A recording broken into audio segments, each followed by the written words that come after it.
Welcome to the Experience of the Soul podcast with Cynthia Alice Anderson, a weekly show helping you grow, prosper, and evolve. Today, episode 352, Fight for Freedom. And now, Experience of the Soul.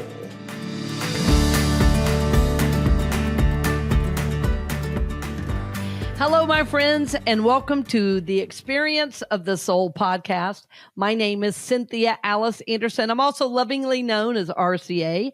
I'm here in my studio with my amazing producer. Hello, everyone. Welcome to episode 352 of the Experience of the Soul podcast, if you can believe it. Yes, we are talking today about, the fight for freedom. So in honor of St. Patrick. So today, in honor of St. Patrick and the Irish immigrants who fought for freedom, we're exploring what it means to be a voice for liberation in today's day and age, in today's world. Before we get to that, though, as always, we want to do a couple of shout outs, and rightfully so. Our shout out today is going out to Ireland, where we have had some downloads in the past. So, yeah, excited about that. Blessings to my ancestors and in Ireland. And mine. And yours. Are you part Irish? I'm Irish Italian. Yeah. Oh, yes. I'm Irish, Scottish, German, English, and Cherokee Indian. So there you go. Yeah. My family's always believed in diversity, I guess. Yeah. Well, and you know what, Sean? You forgot to introduce yourself. So my producer, Sean Kilgore. So sorry. Hey, everybody. I'm Sean Kilgore. I'm your producer for the Experience of the Soul. For those of you not watching. Yeah. I love recording days. I always look forward to these days. Me too. Yes, I always put on my favorite blue shirt that I know you're going to like. That's Sean's favorite color. Our brand colors should be blue. I know. It's we have true. A lot of green. But yeah, it's one of the ways I'm a lot like a guy. I get these favorite shirts and I wear them all the time. Somebody once told me, "You're so like a dude that way." You're like, okay. Okay, whatever that means. Yeah. Yeah. I mean, shout out. Oh, go ahead. What were you gonna say? I was just gonna say, I think ladies do that also. Have favorite shirts, right? I mean, I don't think that would be interesting to do a poll. Okay, we'll put a poll out on the network. I don't know. It's silly.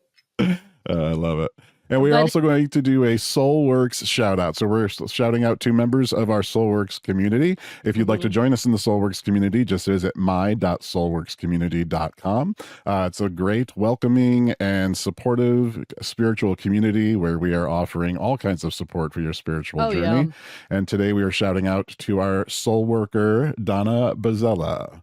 Donna, what an amazing soul you are. I love you, love your family, love Ernie, and Donna's daughter is now doing talks at Unity Churches. So I just love Donna and her whole family. And what a gift you are to me, my friend. Thank you. Thank you. Thank you for listening. Thank you for engaging. And she lifts a lot of people up in her world. So it's very special soul. So thank you, Donna. Thank you, friends in Ireland. I mean, we're really honored that you listen. And it has been a little bit, like you said, Sean, that we've had some downloads from there, but we wanted to honor it from the past and also hopefully get some more in the future. We're looking at different ways to get the podcast out. And friends, one of the best ways is by you sharing.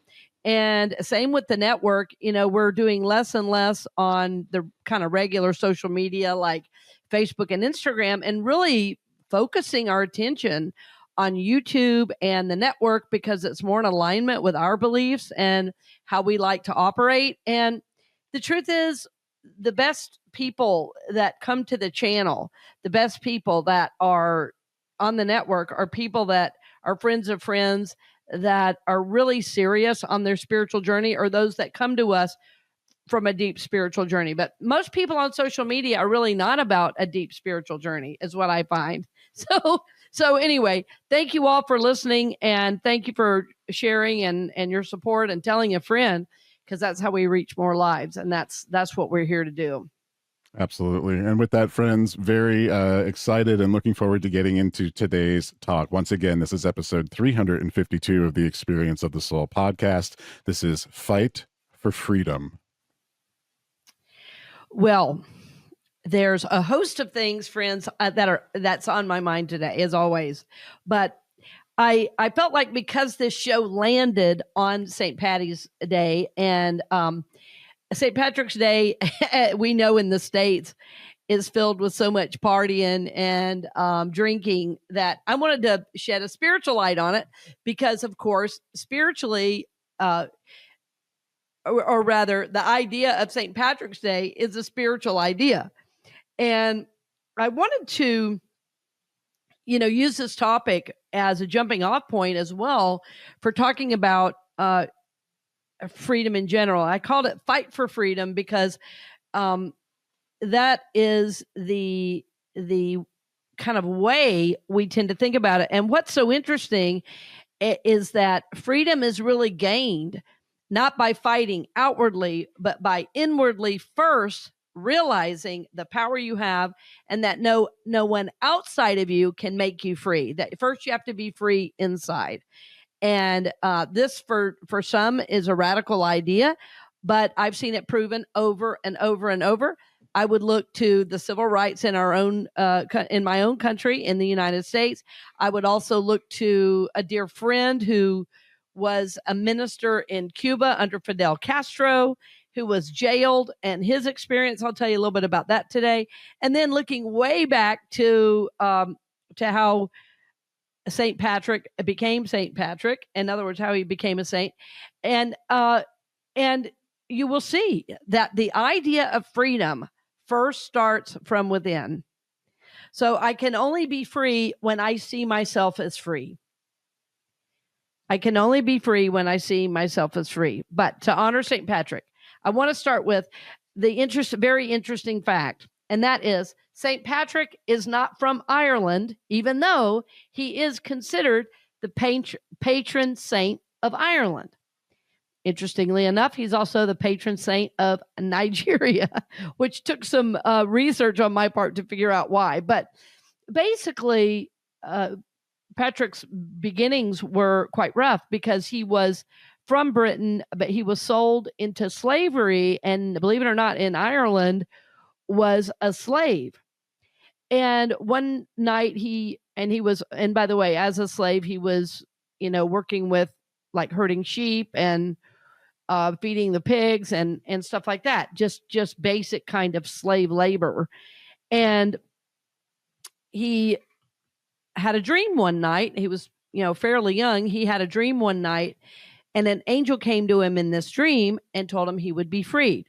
Well, a long story short, some sailors that he met up with enabled him to get on a boat, and they took him back to Britain. From there, he literally walked 200 miles, or wait a minute. Sorry. Let me start that part over. He walked to, okay. You okay? You want to? Yeah. So many facts. Hold on. St. Patrick was able to land in France and walk 200 miles home to Britain, where he was reunited with his family. And by the way, friends, I'm obviously not reading this. This is from research and memory, and I've studied St. Patrick off and on over the years, simply because of my heritage and wanting to find some spiritual meaning in St. Patty's Day. I'm like, it really can't possibly be about drinking, can it? So, but as he got back and reunited with his family, he went into the ministry. And believe it or not, part of his ministry was to go back to Ireland, the very place he had been enslaved, to serve. And he started monasteries, churches, schools, and probably is most known, when we think of St. Patrick's Day, there's a symbol. And what is the symbol? Well, it's a shamrock, right? The shamrock has 3 leaves, and sweet little St. Patrick used that to describe the Trinity, the Father, Son, and the Holy Ghost. And that's probably what he's most remembered for, even though he is said to help a number of individuals in a number of ways, healings, manifestations.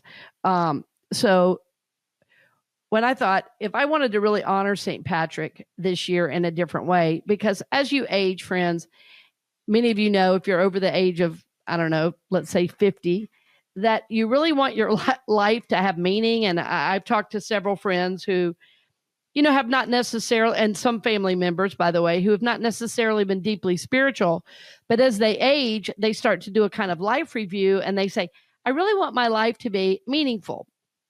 And so when I think about some of these holidays, one of the reasons I do research on them is I think, I'm sure this had a spiritual beginning, how it's been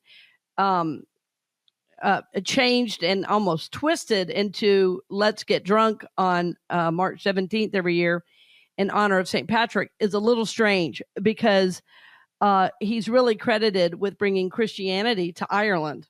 So, bottom line, St. Patrick was a man of service, a man of great, great faith and dedication, and of unwavering faith and belief that he could be free. And so his message was about freedom in Christ. And by the way, I found a beautiful, it's called the Hymn of St. Patrick. And Sean, I didn't know if you'd ever heard it. I traveled to Ireland years ago and fell in love with so much of the music, as part of my kind of cultural stuff I was doing. But we do have that in the show notes, and I wanted to lift that up. I didn't know if you'd ever heard that. Not that one, but I had heard the other one that's in the show notes. Oh, yeah. Ella's song. I put one that's really from, I will call it the Black struggle in the United States. It's a song called Ella's Song by Sweet Honey in the Rock. And the words are, we who believe in freedom cannot rest. We who believe in freedom cannot rest until it comes. And some of these songs I've heard over the years like this, they live in me in a way that kind of drives my behavior. And it drives me in the most positive ways because everything I'm seeing in the world is so, I'm going to call it evil. It's mean-spirited. It's even, I'm going to use the word nasty. And I just don't want to be associated with that energy. I want my life to be a testament to goodness, to wholeness, to peace, to freedom. And I want my words to be used to bring freedom to others. So wherever you might be on your journey, I want you to feel, when you hear me speak, I want you to feel free to be your true, authentic self. And for me, in my walk, this is how I'm seeking to honor St. Patrick. And so I thought, wouldn't it be interesting if we did a whole show that we called The Fight for Freedom? And then we thought, what way could we be a voice for freedom in today's world? What way could we live into that? What can be learned from this great saint that blessed so many with his life and with his work? Like when I think of one person being able to start monasteries and schools and churches, friends, you know what kind of energy, dedication, and faith that would take? And, sometimes in today's world, I think we get so frustrated if something doesn't work out right away and we give up. And it's like the fortitude that would be required to accomplish some of the things he accomplished. I think some of us have never even maybe touched, myself included. I feel I work pretty hard and have a lot of fortitude, but I haven't been able to do all that in my life yet. I've ministered at many churches. I know my ministry has impacted thousands of lives. I know it has. But to think about walking 200 miles, to think about establishing monasteries and churches and schools, trying to help people know their freedom. And again, his freedom first came in his own mind through a dream. And the idea that kind of filtered down from that dream is, I am free. I am free. And I love this idea. I love this idea. It's like St. Patrick had the naivete, I'll call it. He had the faith, the belief, it may have been, faith is not a big enough word. It's almost like unwavering faith to believe if you're in slavery that you could be free is quite a courageous thought. And what I know about the dream world And I've had quite an education about the dream world over the years, taking classes at the Assisi Institute on dream translation. And one of the things you learn is that in the dreaming, you are, of course, in an unconscious state, and the dreams come forward out of the unconscious into the conscious to help wake you up to what is next for you.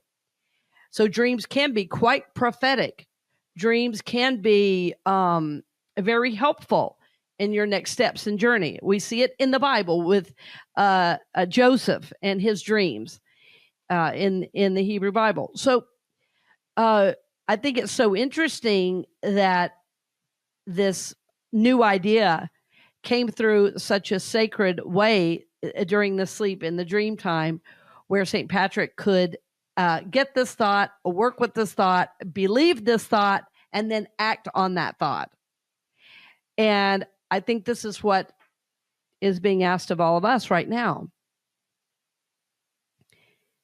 How I'm relating this is, it doesn't matter who the United States or who the president of the United States might be. You are free in God. You are free. I am free. And when we know our own freedom, and we know this from the scriptures, when we know our own freedom, we will begin to outpicture what we know from the inner. Basically, the scriptures say, as within, so without, as above, so below. So our work is to align with this freedom, to believe in this freedom, to act as if we are free in God. If we're in fear, then we're not in freedom, are we? If we are walking around scared, we're not in our inner freedom. So it's like the audacity to believe I am free no matter what anybody says or does. I am free. And I want to give you an example of that. Several years ago, when I was in ministerial school, and when I say several, I mean over 20. When I was in ministerial school, I had a good friend, and his name was Enrique Gutierrez. And Enrique had been a very gifted scientist. And when Castro took over in Cuba, that's where he was raised and from, he was made to park cars for a living. He was not even allowed to purchase a car. As many of you know that have studied history at all, if you're listening and you're in Cuba, I don't even know if our show is available there actually, but maybe now. But, people who had incredibly important positions, were given very menial tasks. And this is what happened to my friend Enrique. His job became parking cars instead of being a scientist. So this is somebody that was very smart, very learned, very, like a college professor type. And anyway, that was his job day in, day out. Well, along the journey, he found unity. And I think through a publication, a book.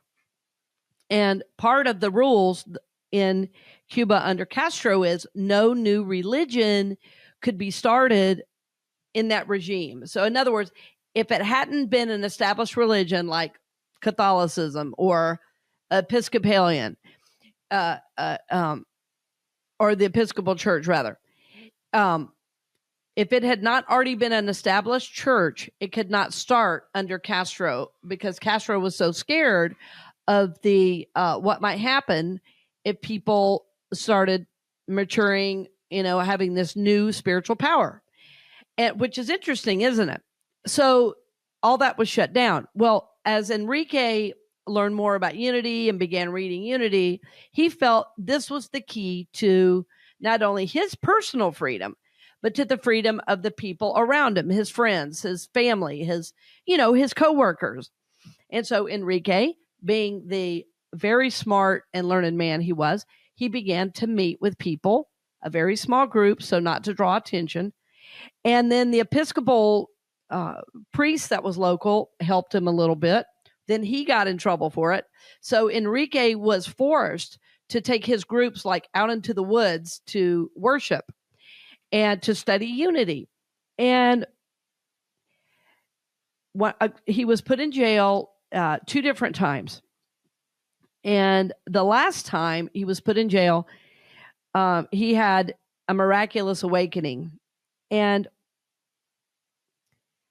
I want to share it with you because, and I have permission to share this from him, by the way, but when I heard, first of all, the fact that in ministerial school, I was going there with a man who had literally been jailed for his teaching of unity, I immediately wanted to know him better.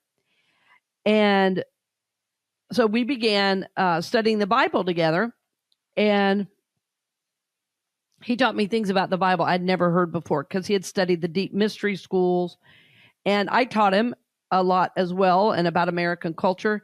I was even able to give Enrique a car. Anyway, we were great friends. And when things happened, there was a hurricane, our class sent, I was in charge of our class sending supplies and all that. So we really helped Enrique a lot. But Enrique helped me a great deal because I'll never forget this teaching. So I want you to imagine, if you will, what jail might have been like in Cuba. There is no air conditioner, no heater. There are no windows to speak of. There are bars over holes in the building. There are not regular meals, and often you have very little clothing. And so you're bare chested always, and sometimes undergarments, sometimes not. Sometimes pants, sometimes not. The inmates were barefoot, and all the men were in this open kind of cavernous, I'll call it a pen almost. It was almost like a corral type where all the men were together. So every day the guard would come by and try to get Enrique to talk. And every time he was talking to Enrique, Enrique would just smile. He would just smile really big. And he used to do it for me. He would just go, smile really big. And what he was saying on the inside to himself is, I am free. And that's what he was saying over and over and over. And he believed if he could know his own freedom, that he would eventually be let go. So the guards would come and get him. They would question him, and they would be ruthless to him. And Enrique would smile. He would hold that thought, I am free. And they could never break his spirit. So finally, after weeks of being in there, Enrique came to the door when the guard called him. And the guard opened the door and said, come out. And Enrique stepped out and he said, I've never met anyone like you in here. You're free to go. And Enrique could hardly believe it. And he literally walked out the door and walked to freedom, and he was never jailed again. Shortly after that, Enrique was given permission to come to the States to study at Unity Village, which was also unheard of. And people could not believe it. Most people thought they were never going to see Enrique again because this was the second time he was jailed for the same thing. And under Castro's regime, if you don't know much about the regime in Cuba, it is so heartbreaking what happened in the whole country. I mean, it's just hard to believe from American standards. But Enrique's thought, I am free, is the thing that led him literally to freedom in the outer world. But he had to first know it for himself. And that was the phrase, those 3 words, I am free. I think about Dr. King and his message of freedom for Blacks in the U.S. and his position in the civil rights movement and the many, many people that helped him.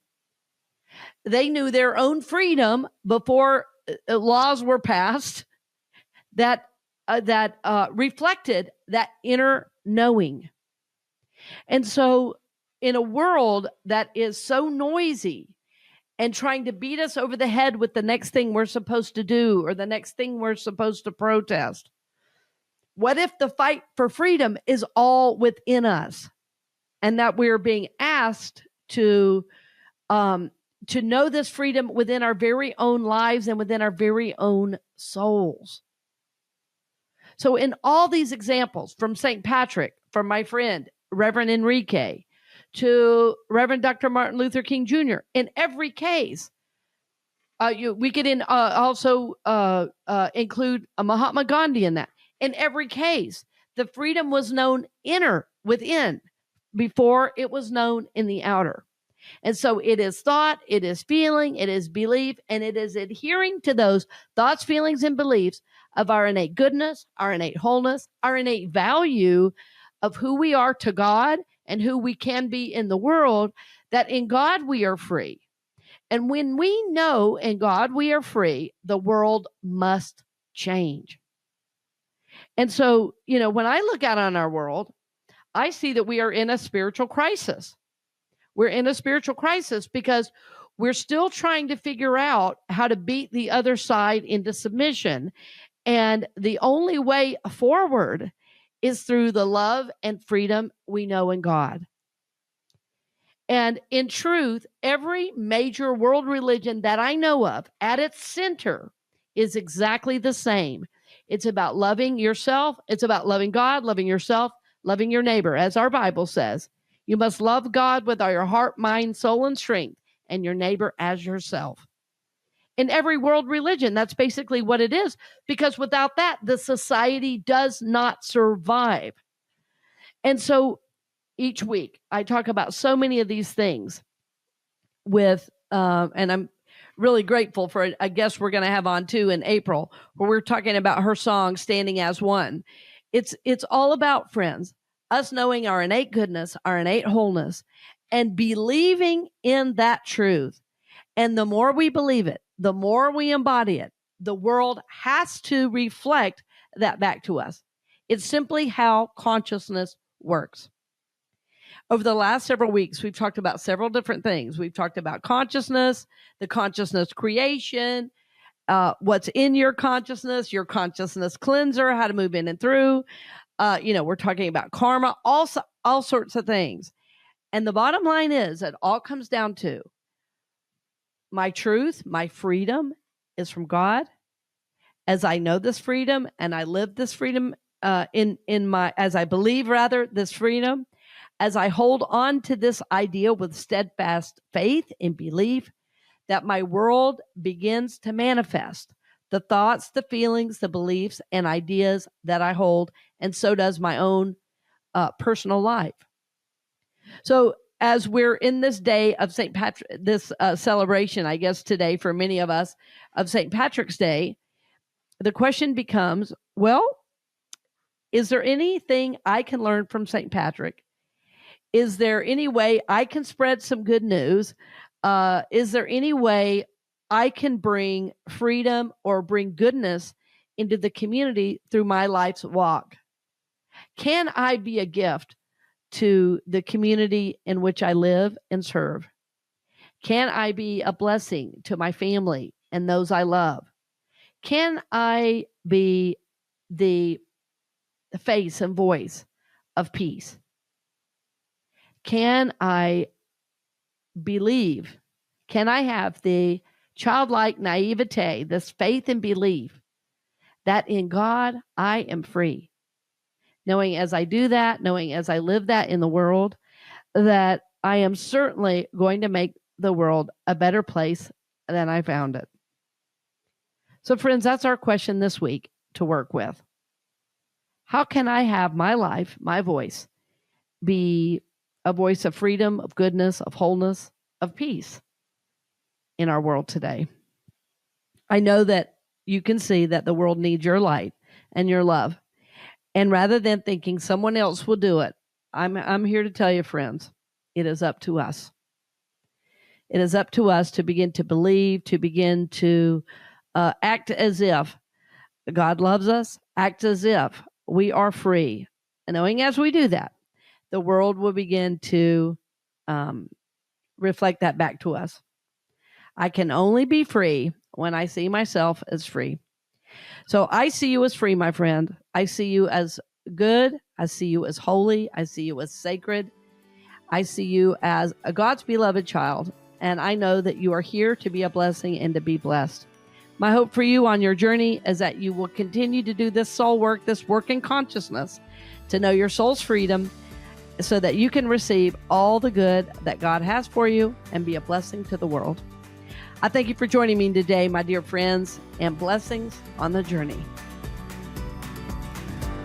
We hope you've enjoyed this episode of the Experience of the Soul podcast with Cynthia Alice Anderson, helping you grow, prosper, and evolve.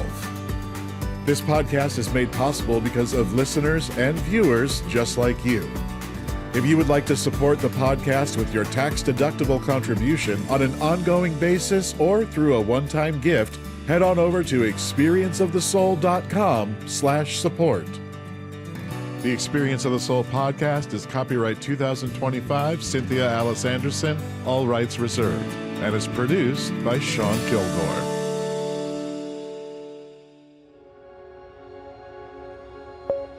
A production of the Soul Works Group, Incorporated.